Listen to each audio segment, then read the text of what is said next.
All that a deaf-mute girl named Dot wants is to become invisible. While in the crowd, the girl feels like she doesn't exist. In the school cafeteria, Dot always sits alone at a table. She has a so-called sister, Nina Deer, a cheerleader and the most popular girl in school. They don't get along. Dot prefers solitude and often hides in the school bathroom. Nina has to drive her stepsister home from school because Nina's parents took Dot in after she lost her own parents. Olivia, Nina's mother, hopes the girls will eventually become friends, although the daughter clearly shows no desire to interact with her unwanted sister. Nina has a best friend, Michelle Fell, who loves to talk about boys and similar things. Nina wants Michelle to stay for dinner with them tonight, but the mother said that the father would probably come home tired from work. At the pharmacy, Paul Deere was approached by Janice Feltzwater, Nina's vocational guidance coordinator. The woman was concerned about Dot's lack of socialization. Paul explained that the girl had recently lost her father, to whom she was very close. Dot's mother passed away of cancer when she was 7. It seems that Paul is not only a talented architect but also a good person for adopting Dot.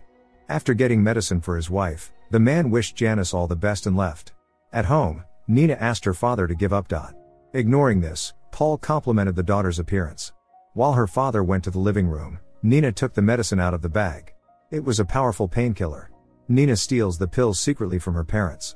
Because of the same medication, Olivia constantly feels drowsy. She is a decorator by profession, but now she has begun to withdraw from social life. As usual, Paul carried his wife to the bedroom and gave her more medicine. Olivia obediently took it and was no longer able to have dinner with the family. Paul plays the role of a good father to both girls. Nina doesn't want to see Dot in their home anymore, but Paul told his daughter that they need to do the right thing. Dot has no one else besides them. Nina was going to spend the night at Michelle's today. Paul wasn't too pleased with this. In biology class, the teacher paired Dot with a handsome guy named Connor Kennedy for a lab assignment. Many girls envy Dot because almost every one of them dreams of getting Connor's attention, but he doesn't seem too interested in that. Michelle hinted to Nina that it was about time she got a boyfriend. With her looks she could have any guy, but for some reason Nina isn't interested. The school canteen worker is one of the few people Dot can talk to. The woman has a deaf-mute daughter, so she understands sign language. Entering an empty music classroom, Dot began playing the piano. At that moment she thought of Beethoven, who despite losing his hearing, became a brilliant musician. Connor accidentally caught a glimpse of Dot playing. When the so-called sisters crossed paths in the school restroom, Nina smeared lipstick on Dot's face. Nina never misses an opportunity to mock the girl. At home in the evening, while Nina was washing the dishes, the father approached her and started complimenting her. Dot couldn't sleep. Losing the father, the only close person to her, broke her heart. Now silence is Dot's best friend. She will never forget the day her father was hit by a car. He was deaf, so he couldn't hear the truck's horn on the road. When Dot learned that Paul and Nina were involved in a relationship far beyond what is appropriate between family members, she didn't know what to think. The Deers appear to be a normal family from the outside, but due to the medication Olivia doesn't realize the true situation. When Nina asked her parents for permission to spend the night at Michelle's, the father firmly forbade her, but the mother stood up for the daughter and let her go. Paul was very angry, blaming his wife for not helping him raise their daughter. Dot was a silent witness to this. Believing that Dot couldn't hear anything, Olivia told the girl that her mother was a fallen woman. Dot looks a lot like her in appearance. Dot wanted to go to the movies. Olivia gladly agreed to take her, but Paul objected, telling his wife that she was not in a condition to drive. Paul volunteered to take Dot himself. The girl clearly felt uncomfortable in his company. In the movie theater besides them, were Nina and her friends. Michelle was determined to get Connor, but he paid her no attention. The young people talked about lonely Dot. Everyone knew she lost her hearing after her mother passed away when she was 7. Throughout the entire movie, Dot couldn't take her eyes off Nina, sensing how deeply unhappy the girl was. Perhaps she would have liked to be deaf too. Nina felt Dot's intense gaze. That evening, the girls talked about boys. Unlike Michelle, Nina was not very eager to keep this topic of conversation going. All night Dot tossed and turned, unable to sleep. A creaking sound startled her. It was Paul. When he entered Dot's bedroom, she pretended to be asleep. Being sure that the girl was deaf, Paul began to pour out his soul. The man was mentally ill and hated life. He believed that having another person in the house would change everything, but it hadn't. When Paul left, Dot opened her eyes. Meanwhile, Nina and Michelle continued chatting, discussing where they would run away if they had the chance. Nina wished she could be somewhere far away. The next day in the school canteen, the teenagers were secretly planning a small party at Brian's house while his parents were away. Connor looked interestedly at Dot, sitting alone at the table. Michelle couldn't help but notice her friend's bad mood. Nina made it clear that she didn't want to talk about it. Later, when Nina received a call from the father, her mood worsened even more. Paul wanted to control his daughter's every move. Returning home early, Nina witnessed Dot playing the piano and talking to herself. Could she be pretending to be deaf? Nina pretended that she had just come home. The next day in the school canteen, Nina sat down at Dot's table and said she wanted to confess something to someone who wouldn't be able to hear her anyway. Nina whispered that she would soon take the life of her father, whom she hated with all her heart. Hearing such shocking details, Dot could barely hold back her emotions. Nina said she was glad to ease her own soul, though it continued to be a secret. Nina had already planned everything. Michelle would give her the father's gun. The mother wouldn't wake up anyway because of the pills. When Nina left, Dot tried to make sense of what she had heard.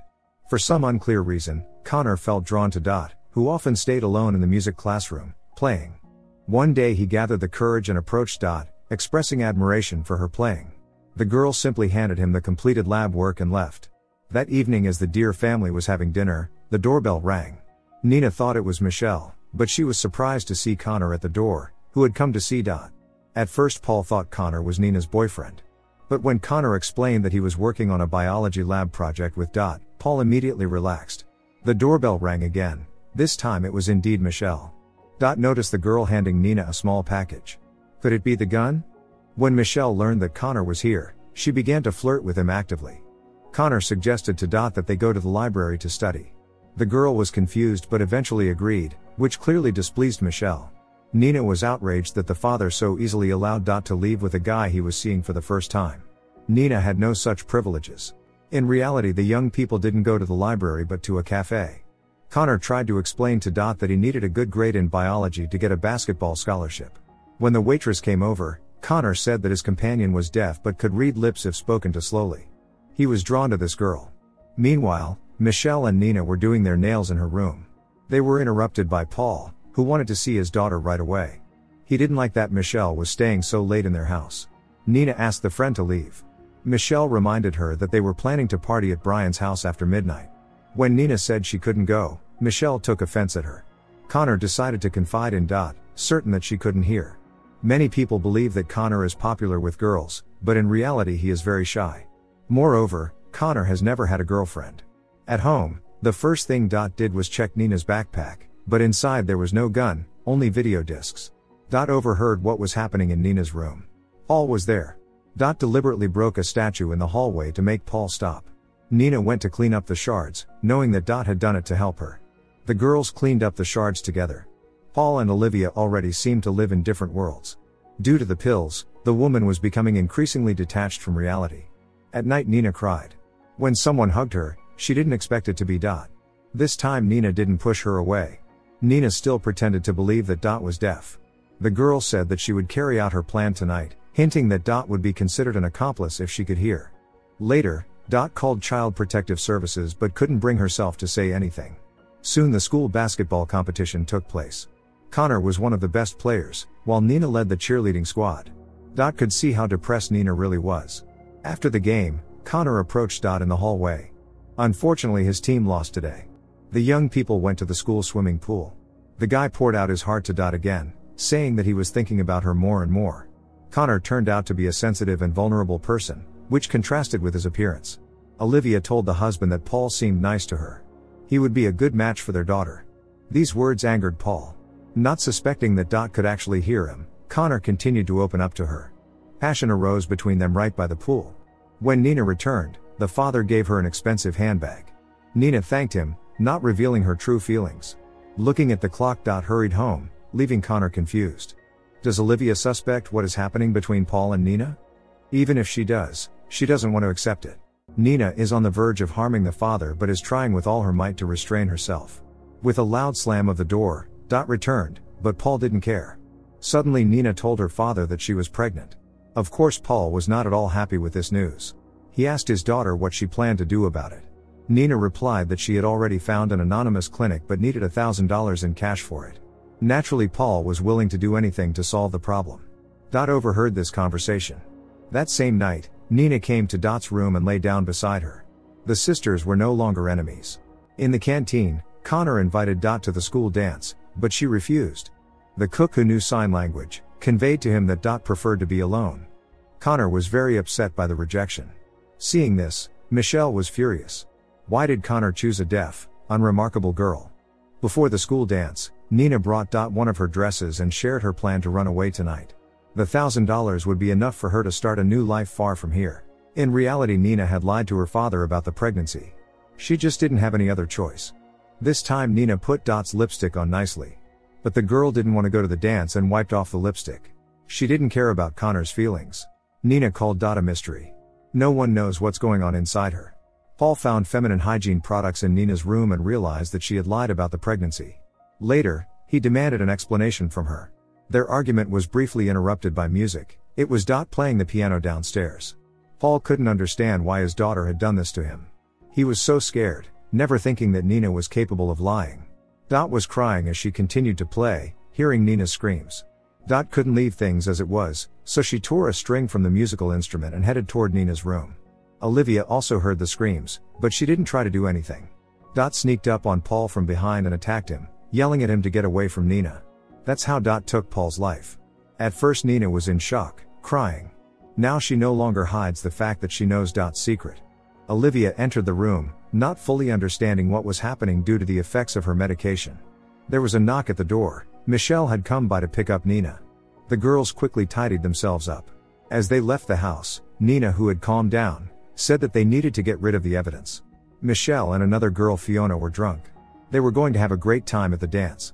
Connor immediately asked Dot to dance, while Olivia sat next to her lifeless husband with a blank stare. Connor still hopes that Dot will give him a chance. Only with this girl does he feel like himself. Connor thought Dot was trembling because his presence made her nervous, but in reality there was another reason for her anxiety. Nina was also barely holding back her emotions. When Dot left, Connor followed her and called out to her. She stopped. Connor felt deep disappointment. He had entrusted Dot with all his most intimate secrets, only to find out that she could hear him all along, having lied about being deaf. Dot tried to explain herself, but Connor didn't want to listen to her. Nina approached Dot, saying that they had to leave right now. Not far into the woods, the girls buried the evidence deep. Dot was never deaf, and this was a secret she shared with her father. Nina asked the girl why she pretended to be. Dot replied that she wanted to be invisible to others. Now the girls have to stick together, or else they will both be alone. After making sure the evidence was buried deep enough, they headed home. The police arrested Olivia because everything looked like she'd taken Paul's life. Olivia thought so too, barely remembering anything. Nina did not give Dot away. In the final scene, we see the girls playing the piano four-handed. Don't forget to subscribe to our channel not to miss more exciting new products. Also, the authors will be pleased if you leave your opinion in the comments.